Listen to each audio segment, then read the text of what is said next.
When something bad happens to you, most of us are faced with a decision: let it win or fight through it and come out better on the other side. That's exactly what Navanya Jones did. She tells our Eric Chilton about starting her own nonprofit after surviving breast cancer 2 years ago and how that helped her make it through it.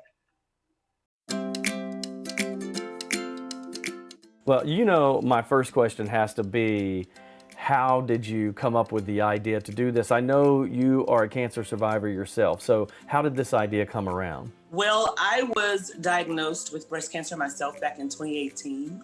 And of course, I felt like my world was falling apart.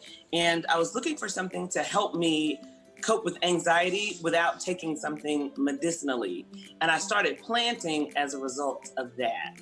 Were you a planter ahead of time, and is that how you got into this? I was never a planter before this happened to me. Before I was diagnosed with breast cancer, I really didn't know that much about flowers at all. But I was trying to think of something to keep my focus on life, and that's exactly what these plants do.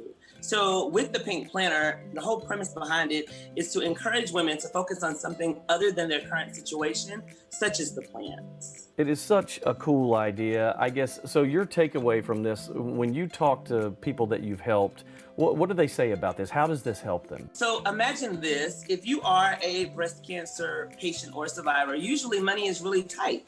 You're depressed, your anxiety may be getting the best of you. And then we come, just like a florist, with a beautiful bouquet of flowers. Money's tight, your husband can't afford to send you a bouquet of flowers. So for us, this is just our way of giving back. When it comes to breast cancer, a lot of times it's summed up into 1 month, this month, October. But with the pink planter, we can celebrate these women every day. And that's basically the premise behind what we do. We want to celebrate these women every day to constantly remind them that this isn't the end and that, we're still rooting for them on this side. I love it. I think it's a great idea. Thank you for what you're doing, and really thank you on behalf of all the cancer patients out there.